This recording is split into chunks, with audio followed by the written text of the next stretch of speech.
Movie के start में हम ऑलमोस्ट 10 साल की छोटी सी प्यारी सी बच्ची को देखते हैं। इस बच्ची का नाम सोफी था, जो कि एक अजाइलम में रहती थी क्योंकि उसके पेरेंट्स की डेथ हो गई थी। सोफी को नींद ना आने की बीमारी थी, इसीलिए वो पूरी रात जागकर गुजारती थी और अजाइलम में फिरती रहती थी क्योंकि उसे पूरी रात ही नींद नहीं आती थी। और हर बच्चे की तरह उसका भी एक डर था कि एक बाबा जी हैं जो रात के अंधेरे में आते हैं और बच्चों को उठा कर ले जाते हैं और फिर वो इन बच्चों को मार कर खा लेते हैं। एक रात जब सब सो रहे होते हैं तब विंडो के पास से उसे बिल्ली की आवाज सुनाई देती है। अब क्योंकि उसे नींद नहीं आ रही थी इसीलिए उसे देखने के लिए बाहर जाती है। वो जब बालकनी में होती है तो देखती है कि कुछ बिल्लियों ने डस्टबिन को गिरा दिया है। फिर सडन वो देखती है कि बिल्डिंग के पीछे से एक जायंट का हाथ डस्टबिन को उठाकर उसकी जगह पर रख देता है। इसके बाद बिल्डिंग के पीछे से एक काफी बड़ा जायंट बाहर आता है। सोफी उस जायंट को देख चुकी थी और वो भी सोफी को देख चुका था। उसे देखकर वो डर जाती है और जल्दी से अपने बिस्तर पर चली जाती है, लेकिन वो जायंट विंडो से हाथ अंदर डालकर सोफी को उठा लेता है और उसे अपने साथ ले जाता है। हम देखते हैं कि ये जायंट इंसानों के सामने नहीं आता था और जब उसके रास्ते में कोई इंसान आता था तो वो किसी न किसी तरह खुद को छुपा लेता था और फिर सबकी नजरों से बचते हुए वहाँ से निकल जाता है। फिर वो सोफी को भी अपने साथ लेकर एक दूसरी दुनिया में आ जाता है और ये दुनिया थी जायंट्स की दुनिया, यानी यहाँ पर सिर्फ जायंट्स रहते थे। सोफी देखती है कि ये तो एक काफी बड़ा घर है और वहाँ की हर एक चीज जायंट्स की तरह ही बड़ी थी। सोफी वहाँ से भागने की कोशिश करती है, जिस पर वो जायंट कहता है कि यहाँ से भागने का कोई भी रास्ता नहीं है, इसीलिए तुम यहाँ से कहीं भी नहीं जा सकती। ये सुनकर वो डर जाती है। वो नोटिस करती है कि ये एक बूढ़ा जायंट है। वो जायंट सोफी को एक पैन पर रख देता है और बोलता है कि मुझे बहुत भूख लग रही है, मुझे इतनी भूख लग रही है कि मुझसे वो कंट्रोल ही नहीं हो रही है। सोफी समझ रही थी कि ये जायंट मुझे ही खाने वाला है। वो वहाँ पर और भी जायंट्स की हंसने की आवाजों को नोटिस करती है, इसीलिए वो उस बूढ़े जायंट से पूछती है कि क्या यहाँ पर और भी जायंट्स हैं, जिस पर वो बूढ़ा जायंट कहता है कि जी हाँ, यहाँ पर और भी जायंट्स हैं और वो सारे जायंट्स कैनिबल हैं, यानी वो इंसानों को कच्चा ही खा लेते हैं क्योंकि उन्हें किसी भी इंसान पर तरस नहीं आता और जो भी उनके हाथ लग जाता है वो उस इंसान को निगल जाते हैं। ये सुनकर सोफी और ज्यादा डर जाती है, इसीलिए वो बूढ़े जायंट से पूछती है तो क्या आप भी मुझे खा लेंगे, जिस पर वो बूढ़ा जायंट कहता है कि नहीं, मैं इंसानों को नहीं खाता क्योंकि मैं एक वेजिटेरियन जायंट हूँ, ना कि कैनिबल। और ये बूढ़ा जायंट सिर्फ एक वेजिटेबल ही खाता है जो टेस्ट में बिल्कुल भी अच्छी नहीं थी, लेकिन इसके बावजूद भी वो इंसानों को खाना नहीं चाहता और इससे ये बात जाहिर होती है कि वो एक अच्छा और रहमदिल जायंट है। वो उस बूढ़े जायंट से पूछती है कि अगर आप इंसानों को नहीं खाते तो फिर आप मुझे यहाँ पर क्यों लेकर आए हैं, जिस पर वो बूढ़ा जायंट कहता है क्योंकि तुमने मुझे देख जो लिया था और तुम मेरे बारे में वहाँ पर किसी को बता देती जिससे मेरी जान खतरे में पड़ सकती थी, जिससे इंसानों को हमारा पता चल जाता और वो यहाँ पर आ जाते और बाकी जायंट्स को भी मार डालते और यही वजह है कि मुझे तुम्हें यहाँ पर लाना पड़ा और अब तुम अपनी सारी जिंदगी यहाँ पर मेरे साथ ही गुजारोगी। जिस पर सोफी कहती है कि नहीं, मैं तो यहाँ से भाग जाऊंगी, जिस पर वो बूढ़ा जायंट कहता है कि नहीं, तुम यहाँ से निकलने की गलती भी मत करना वरना बाहर बैठे जायंट्स को तुम पर तरस नहीं आएगा। ये कहकर वो बूढ़ा जायंट सोफी को एक बोर्ड पर रख देता है और उसे कहता है कि तुम थोड़ी देर रेस्ट कर लो, लेकिन सोफी को तो नींद ही नहीं आती थी। फिर वो देखती है कि वो जायंट अपने बैग से बड़ी बड़ी बॉटल्स निकाल रहा है। उन बॉटल्स में कोई चीज थी जो चमक रही थी। फिर वो उस जायंट से पूछती है कि इन बॉटल्स में क्या है, जिस पर वो जायंट कहता है कि इसमें ड्रीम्स हैं, यानी ख्वाब। इस पर वो कहती है अच्छा, फिर तो ये मेरे किसी काम के नहीं है क्योंकि मुझे तो ड्रीम्स आते ही नहीं है और मुझे ड्रीम्स आएंगे भी कैसे क्योंकि मुझे तो नींद ही नहीं आती। फिर ये जायंट वो वाली बुक पढ़ने लगता है जो सोफी के पास थी। इस बुक में बहुत सारी कहानियां लिखी हुई थी। बूढ़ा जायंट उन कहानियों को पढ़ने लगता है जिस पर सोफी को नींद आ जाती है। इसके बाद वो बूढ़ा जायंट एक बॉटल लेता है और उसमें से ड्रीम बाहर निकालता है। इतनी ही देर में सोफी की आंख खुल जाती है और वो देखती है कि वो बूढ़ा जायंट अभी सो रहा है, इसीलिए वो मौके का फायदा उठाकर उस घर से बाहर निकल जाती है और वहाँ से भागने की कोशिश करती है, लेकिन तभी उसे एक काफी बड़ा जायंट पकड़ लेता है और ये सच में उस बूढ़े जायंट की निस्बत काफी बड़ा जायंट था। सोफी उस जायंट को कहती है कि प्लीज मुझे यहाँ से जाने दो, लेकिन वो जायंट सोफी की एक नहीं सुनता और वो उसे निगल जाता है। इसकी फौरन बाद सोफी की आंख खुल जाती है। इसका मतलब ये था कि सोफी एक ड्रीम देख रही थी। जागने के बाद वो उस बूढ़े जायंट से पूछती है कि मुझे पता है ये आपने किया है ना, क्योंकि ना तो मुझे नींद आती है और ना ही मुझे ड्रीम्स आते हैं,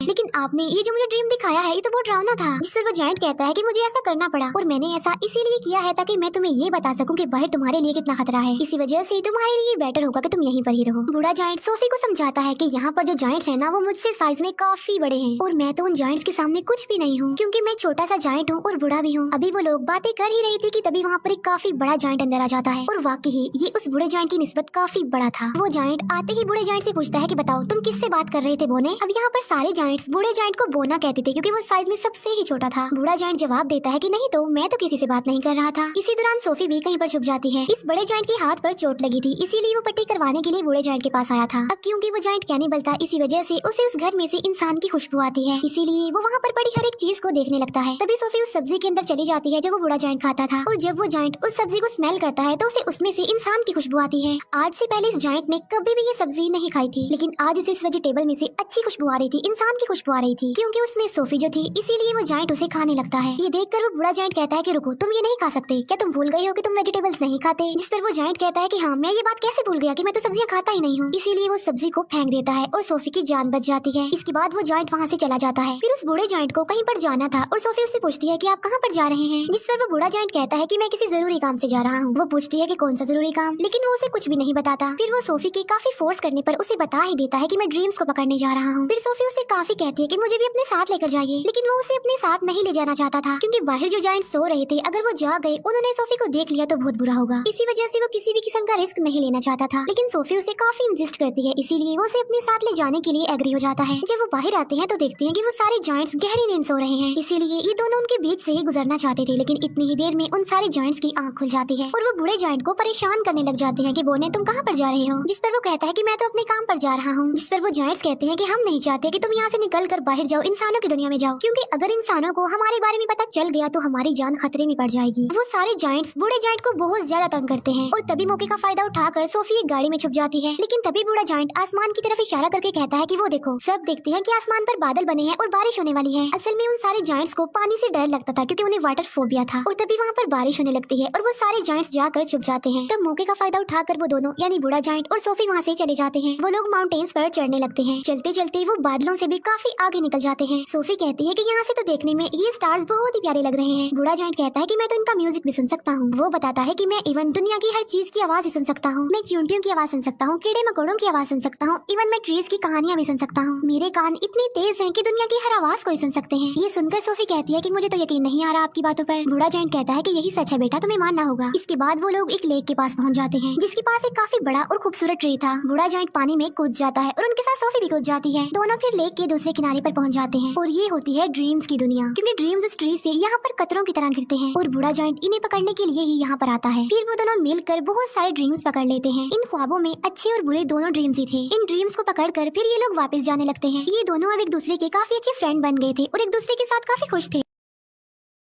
बूढ़ा जायंट उसे अपनी दुख भरी कहानी भी सुनाता है कि यहाँ पर सारे जायंट्स मुझे बोना कहते हैं, लेकिन फिर वो एक बात सोचकर खुश हो जाता है कि मुझे यहाँ पर कोई ऐसा भी मिला था जो मुझे बिग फ्रेंडली जायंट कहता था।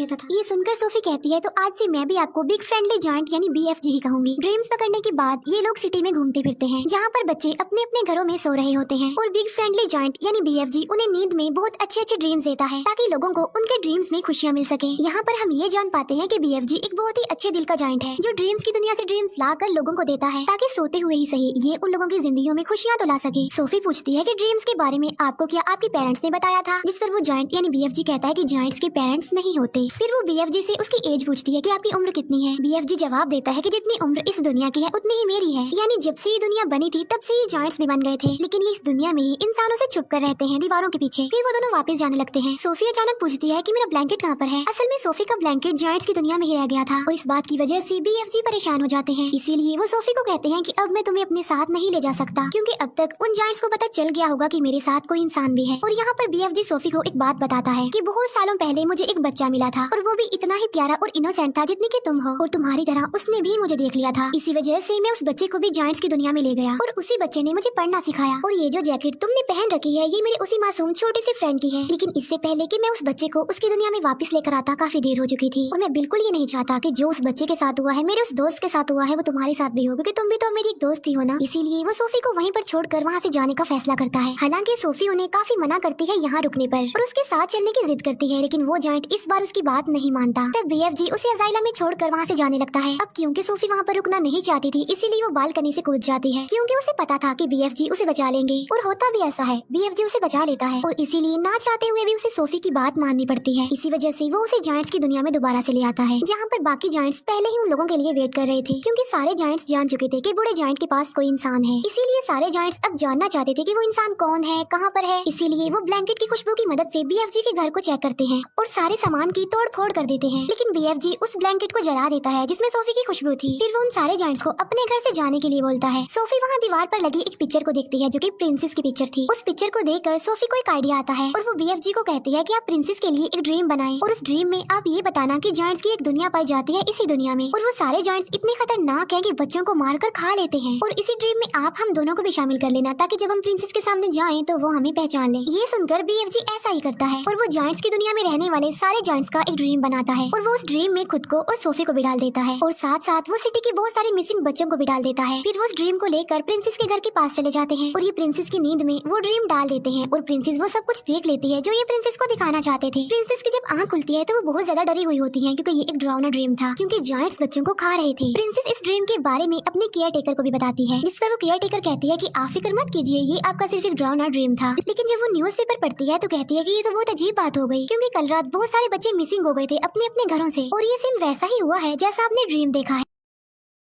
तभी प्रिंसेस कहती है कि पर्दे हटाओ और पर्दे हटाते ही विंडो पर सोफी खड़ी हुई थी। असल में ये चीज भी उन्होंने ड्रीम में डाल दी थी और उसमें BFG को भी डाल दिया था। तब सोफी उन्हें BFG के बारे में बताती है और साथ साथ वो प्रिंसेस से प्रॉमिस भी लेती है कि आप मुझसे वादा करेंगे आप BFG को कोई नुकसान नहीं पहुंचाएंगी। तब BFG प्रिंसेस के सामने आता है और तमीज से उनके सामने झुक जाता है। तब प्रिंसेस भी अपने प्रॉमिस को पूरा करती है। अच्छा, यहाँ पर जायंट्स की ना एक फनी बात भी थी कि वो किसी भी वर्ड को ठीक से नहीं बोलते थे, इसीलिए वो महारानी को मरजानी कहता था, BFG इंसान को इंसान कहता था और ऐसे ही उल्टे सीधे लफ्ज बोलते थे। इसके बाद प्रिंसेस उनका अच्छे से वेलकम करती है और उन्हें एक काफी अच्छी दावत देती है। फिर ये लोग सारी बात प्रिंसेस को बता देते हैं कि जायंट्स की दुनिया में 9 बड़े बड़े जायंट्स ऐसे हैं जो इंसानों और बच्चों को पकड़कर खा लेते हैं। इसीलिए प्रिंसेस उनकी हेल्प करने के लिए तैयार हो जाती है और अपनी एक पूरी आर्मी तैयार कर लेती है, जो कि BFG की मदद से अपने हेलीकॉप्टर्स में बैठकर जायंट्स की दुनिया के लिए निकल जाते हैं। अब इन्होंने यहाँ पर एक प्रॉपर प्लान बनाया हुआ था, इसीलिए वो प्लान के मुताबिक एक जगह पर रुक जाते हैं, क्योंकि ये पूरी तैयारी के साथ उन पर अटैक करने के लिए आए थे। प्लान ये था कि BFG एक ड्रीम बनाएंगे और उस ड्रीम में BFG इन जायंट्स के लिए शर्मिंदगी और पछतावा डालेंगे उनके बुरे कामों के लिए जो उन्होंने किए थे। और BFG ऐसा ड्रीम बना भी लेता है, लेकिन जैसे ही BFG ड्रीम्स को उन जायंट्स में डालने के लिए जाता है तब उन्हें याद आता है कि ड्रीम डालने वाली चीज तो मैं प्रिंसेस के महल में ही छोड़ाया हूँ और उस चीज के बगैर ऐसा करना रिस्की था, क्योंकि उन जायंट्स के पास जाना था। लेकिन सोफी हिम्मत करके उस ड्रीम वाले जार को उस जगह पर लेकर चली जाती है जहाँ पर वो जायंट्स सो रहे थे। लेकिन इससे पहले कि सोफी उस जार को तोड़ पाती उन जायंट्स का लीडर उठ जाता है और वो जैसे ही सोफी को पकड़ने वाला होता है सोफी उस जार को तोड़ देती है और ये ड्रीम उन जायंट्स की नींद में चला जाता है जो भी सो रहे थे। और जब वो जायंट्स जागते हैं तो उन्हें अपने बुरे काम पर शर्मिंदगी होती है, लेकिन जो जायंट्स का लीडर था वो तो जाग रहा था, इसीलिए उसे कोई भी पछतावा और शर्मिंदगी नहीं होती और इसीलिए वो सोफी पर अटैक कर देता है। लेकिन तभी BFG उस जायंट के सामने आ जाते हैं। अब क्योंकि BFG बहुत छोटे थे इसीलिए वो जायंट उन्हें अपने हाथ में उठा लेता है। लेकिन जैसे ही वो BFG को मारने लगता है प्रिंसेस की पूरी आर्मी हेलीकॉप्टर्स के साथ वहाँ पर आ जाती है और वो लोग सारे जायंट्स को पकड़कर अपने साथ ले जाते हैं और उन्हें समंदर के बीच में एक आइलैंड पर छोड़ दिया जाता है। अब क्योंकि इनके चारों तरफ पानी था और ये तो पानी से डरते थे, इसीलिए वो वहाँ से भाग नहीं सकते थे और इसीलिए अभी हमेशा के लिए यहाँ पर फंस गए हैं। प्रिंसेस उन जायंट्स के लिए वहाँ पर सब्जी के बीज भी फेंक देती है ताकि ये जायंट्स उन बीजों की मदद से वहाँ पर सब्जी उगाएं और सारी जिंदगी ये वो सब्जी ही खाएं। अब क्योंकि उन जायंट्स को ये सब्जी पसंद नहीं थी, लेकिन अब ना चाहते हुए भी उन्हें ये सब्जी खानी पड़नी थी और पूरी जिंदगी इसी आइलैंड पर रहकर ये सब्जी ही खानी है। इसके बाद हम सोफी को देखते हैं जो बजाइला में नहीं रहती बल्कि प्रिंसेस के महल में रहती है और यहाँ पर सोफी बहुत खुश होती है और वो जब चाहे BFG से बात भी कर सकती है, क्योंकि BFG ने बताया था कि वो इस दुनिया की सारी आवाजें सुन सकते हैं। दूसरी तरफ BFG जो कि अब जायंट्स की दुनिया में बिल्कुल अकेले रह गए हैं, जिन्होंने जायंट्स की दुनिया में उस सब्जी के अलावा और भी बहुत सारी वेजिटेबल्स उगा ली हैं और वो भी अपनी लाइफ में बहुत खुश है। सोफी हर सुबह जागकर विंडो पर आती है और BFG को गुड मॉर्निंग कहती है, जिसे BFG सुन लेते हैं और उसका जवाब देते हैं और ये प्यारी सी मूवी यहीं पर एंड हो जाती है। Thank you.